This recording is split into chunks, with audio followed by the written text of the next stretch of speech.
Assalamualaikum warahmatullahi wabarakatuh. Halo semuanya. Perkenalkan kami dari kelompok 3 yang beranggotakan Aisyah Rahman, Alexandria Alicia Paesa, Daida Syawibowo, Marisa Putri Nadira, Rati Puspito Kurniati, dan Acidinanti Quinsa. Di video kali ini, kami akan menjelaskan mengenai Sumpah Pemuda dan Kebangkitan Nasional. Di sini kami akan menjelaskan juga kaitan antara Sumpah Pemuda dan Kebangkitan Nasional. Materi yang akan kami bahas adalah sejarah Sumpah Pemuda, isi Sumpah Pemuda, nilai-nilai luhur Sumpah Pemuda, sejarah kebangkitan nasional, faktor-faktor yang mempengaruhi kebangkitan nasional, dan kaitan antara Sumpah Pemuda dengan kebangkitan nasional. Sumpah Pemuda merupakan suatu pergerakan kemerdekaan Republik Indonesia yang dilakukan oleh para pemuda-pemudi Indonesia dengan menyatakan janji satu tanah air, satu bangsa, dan satu bahasa yang diperingati pada tanggal 28 Oktober. Pengalaman nilai-nilai Sumpah Pemuda yang harus diamalkan dalam kehidupan sehari-hari sendiri, diantaranya nilai kegotong royongan, patriotisme, musyawarah, cinta tanah air, kekeluargaan, persatuan kekeluargaan, cinta damai, dan tanggung jawab. Lahirnya Sumpah Pemuda bermula dari Kongres Pemuda II yang digagas oleh Persatuan Pelajar-Pelajar Indonesia atau PPPI dan dihadiri oleh organisasi pemuda. Di antaranya Jong Java, Jong Sumatranenbon, Jong Bataksbon, Pemuda Indonesia, Jong Islami Tenbon, Jong Celebes, Sekarukun, Jong Ambon, dan Pemuda Kaun Betawi. Kongres ini dilaksanakan di 3 gedung serta 3 rapat yang berbeda untuk menghasilkan Sumpah Pemuda. Rapat pertama, Sabtu 27 Oktober 1928. Rapat pertama ini diselenggarakan di Gedung Katolik Jongenlingen Bonn atau KJB, Lapangan Banteng. Dalam sambutannya, Sugondo berharap kongres ini dapat memperkuat semangat persatuan dalam sanubari para pemuda. Acara kemudian dilanjutkan dengan uraian Muhammad Yamin tentang arti dan hubungan persatuan dengan pemuda.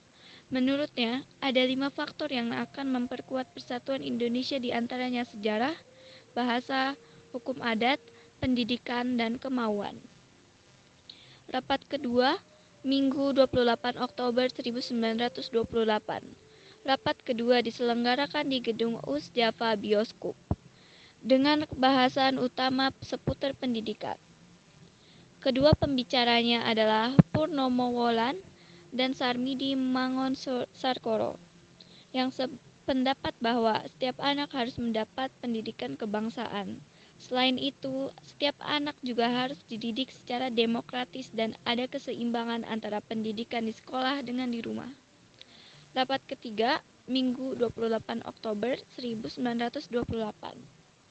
Rapat yang ketiga diselenggarakan di Gedung Indonesius Clubhouse Keramat yang kini diabadikan sebagai Gedung Sumpah Pemuda. Pada sesi ini, Sunario menjelaskan pentingnya nasionalisme dan demokrasi selain gerakan kepanduan.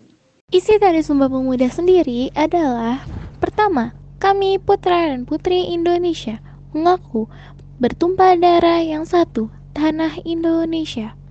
Kedua, kami putra dan putri Indonesia mengaku berbangsa yang satu, bangsa Indonesia. Ketiga, kami putra dan putri Indonesia menjunjung bahasa persatuan, bahasa Indonesia. Nilai-nilai luhur yang ada di dalam Sumpah Pemuda yaitu: 1. Nilai persatuan. 2. Rela berkorban. 3. Cinta tanah air dan bangsa. 4. Semangat persaudaraan. 5. Mengutamakan kepentingan bangsa. 6. Menerima dan menghargai perbedaan. 7. Semangat gotong royong dan kerjasama. Tanggal 20 Mei tiap tahunnya diperingati sebagai Hari Kebangkitan Nasional, yang dimaknai sebagai titik awal di mana bangsa Indonesia bangkit dan memiliki jiwa nasionalisme dan rasa persatuan dan kesatuan yang tinggi. Hari Kebangkitan Nasional juga merupakan momentum yang menimbulkan kesadaran bagi para pemuda untuk memperjuangkan bangsa Indonesia menjadi bangsa yang merdeka. Beberapa faktor yang mempengaruhi kebangkitan nasional Indonesia ialah sebagai berikut. A. Penindasan kolonial. Penindasan kolonial yang dilakukan oleh pemerintah kolonial Belanda memicu semangat perlawanan rakyat Indonesia. B. Perkembangan pendidikan. Berkembangnya pendidikan di Indonesia memberi kesempatan pada pemuda-pemuda Indonesia memperoleh ilmu yang lebih luas, termasuk tentang nasionalisme dan kemerdekaan. C. Pengaruh pemikiran Barat. Ide-ide tentang nasionalisme, demokrasi, dan hak asasi manusia dari Eropa mulai mempengaruhi intelektual dan pemimpin muda Indonesia. D. Organisasi organisasi yang mulai muncul untuk penyebaran ide-ide nasionalisme dan mengkoordinasi perlawanan terhadap penjajah. E. Pergerakan mahasiswa.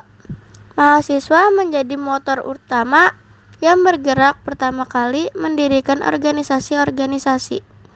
F. Peran tokoh-tokoh nasional. Tokoh-tokoh nasional juga sangat penting dalam memimpin gerakan nasional.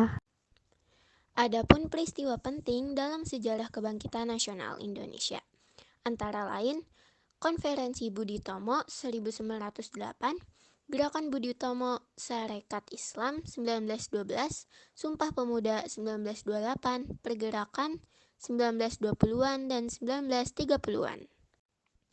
Sumpah Pemuda dikatakan sebagai pendorong pergerakan nasional karena menjadi hal yang mendasari bersatunya seluruh pemuda Indonesia dari berbagai daerah.